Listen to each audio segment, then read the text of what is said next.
Night Monkey and Day Monkey. The moon shone down on the jungle. Night Monkey climbed up the tree. She clambered and leapt to where Day Monkey slept and whispered, "You can't catch me." Day Monkey woke up and chased her, but lost his grip on the bark. He landed cross on a bed full of moss, complaining, "It's much too dark." "Look," said Day Monkey, "hundreds of eyes, winking and blinking and bright." Night Monkey laughed and said, "Don't be daft, they're fireflies that flash in the night." "Help," said Day Monkey, "flying mice, or maybe I'm wrong and they're rats." Night Monkey laughed and said, "Don't be daft, haven't you heard of bats?" "Stop," said Day Monkey, "listen to that, they're sawing the trees into logs." Night Monkey laughed and said, "Don't be daft, it's only a chorus of frogs." "Hey," said Day Monkey, "there's a banana, how did it manage to fly?" Night Monkey laughed and said, "Don't be daft, that banana's the moon in the sky." Day Monkey yawned and rubbed his eyes. "Maybe I'm dreaming," he said. "Night time is creepy, I'm feeling sleepy, I'm going back to bed." The sun shone down the next morning. Day Monkey slid down the tree. He slithered and leapt to where Night Monkey slept and whispered, "You can't catch me." Night Monkey woke up and chased him, screwing her eyes up tight. She came to rest in an empty nest, complaining, "It's much too bright." "Look," said Night Monkey, "moths wearing makeup. Why are they in disguise?" Day Monkey laughed and said, "Don't be daft, they're beautiful butterflies." "Help," said Night Monkey, "look at those giants swinging about in the trees." Day Monkey laughed and said, "Don't be daft, those giants are chimpanzees." "Stop," said Night Monkey, screeching, "owls, the colour of peas and carrots." Day Monkey laughed and said, "Don't be daft, haven't you heard of parrots?" "Hey," said Night Monkey, "two cheeky monkeys, can't they keep out of our way?" Day Monkey laughed and said, "Don't be daft, our shadows are here to stay." Night Monkey yawned and rubbed her eyes. "Maybe I'm dreaming," she said. "Daytime is crazy and I'm feeling lazy, I'm going back to bed." Now Night Monkey sleeps in the daylight and Day Monkey sleeps in the night, but now and again at sunrise, when it isn't quite dark or light, they share a bunch of bananas halfway up the tree.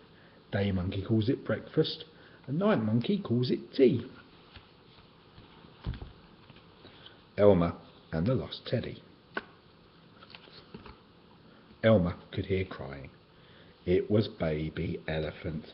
He'd lost his teddy and he couldn't sleep. "Never mind, Baby Elephant," said Elmer kindly. "You can borrow my teddy for tonight and I will look for yours tomorrow." The next morning Elmer set off to look for the lost teddy. Baby Lion had a teddy, but it wasn't Baby Elephant's. So did the Tiger twins. They had a teddy each, but these weren't Baby Elephants either. In fact, Elmer soon discovered that all the baby animals had teddies, but he couldn't find Baby Elephants anywhere. It was beginning to get dark when Elmer heard a small voice calling out, "Please help me, I'm lost. I want Baby Elephant." Baby Elephant's teddy was sitting by a tree. "You can talk," cried Elmer in surprise. Just then Elmer's cousin Wilbur appeared from behind a tree. "Ah, fooled you," he said. "It was me." "Oh well, at least we found Baby Elephant's lost teddy," said Elmer. "Come on, let's take a break." Baby Elephant was so excited to see his own teddy again, he quickly gave Elmer's teddy back. "Elmer," said Wilbur, "weren't you worried that Baby Elephant would want to keep your teddy? It's very different to the other teddies. It's special." "You don't have to be different to be special," said Elmer. "Everyone's teddy is special, especially your own." Giraffes can't dance. Gerald was a tall giraffe, whose neck was long and slim, but his knees were awfully bendy, and his legs were rather thin. He was very good at standing still and munching shoots off trees, but when he tried to run around, he buckled at the knees. Now every year in Africa they hold the jungle dance, where every single animal turns up to skip and prance. And this year when the day arrived, poor Gerald felt so sad, because when it came to dancing he was really very bad. The warthog started waltzing, and the rhinos rock and rolled. The lions danced tango, which was elegant and bold. The chimps all did a cha-cha with a very Latin feel, and 8 baboons then teamed up for a splendid Scottish reel.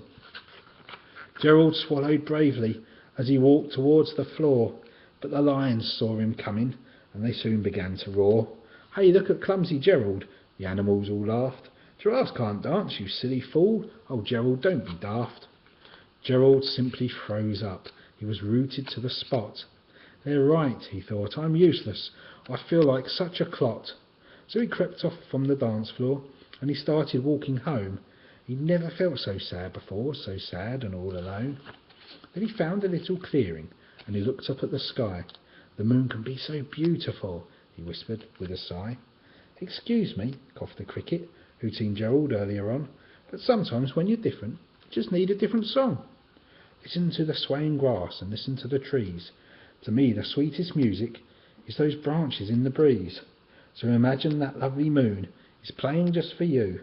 Everything makes music if you really want it to." With that the cricket smiled and picked up his violin. Then Gerald felt his body do the most amazing thing. His hooves had started shuffling, making circles on the ground. His neck was gently swaying, and his tail was swishing round. He threw his arms out sideways, and he swung them everywhere. Then he did a backward somersault, and leapt up in the air. Gerald felt so wonderful, his mouth was open wide. "I'm dancing, yes, I'm dancing, I'm dancing," Gerald cried. Then one by one each animal who'd been there at the dance arrived, while Gerald boogied on, watching him quite entranced. They shouted, "It's a miracle! We must be in a dream!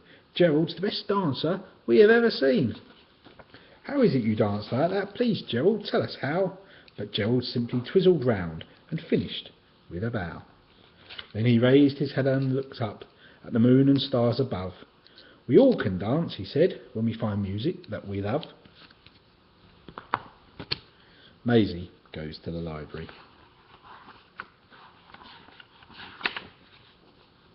Maisie likes going to the library.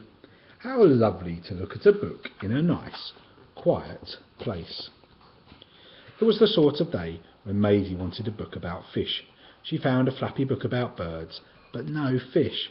She found a shiny green book about turtles, and a great big stripy book about tigers, but no fish. Never mind, there were so many other things to do in the library.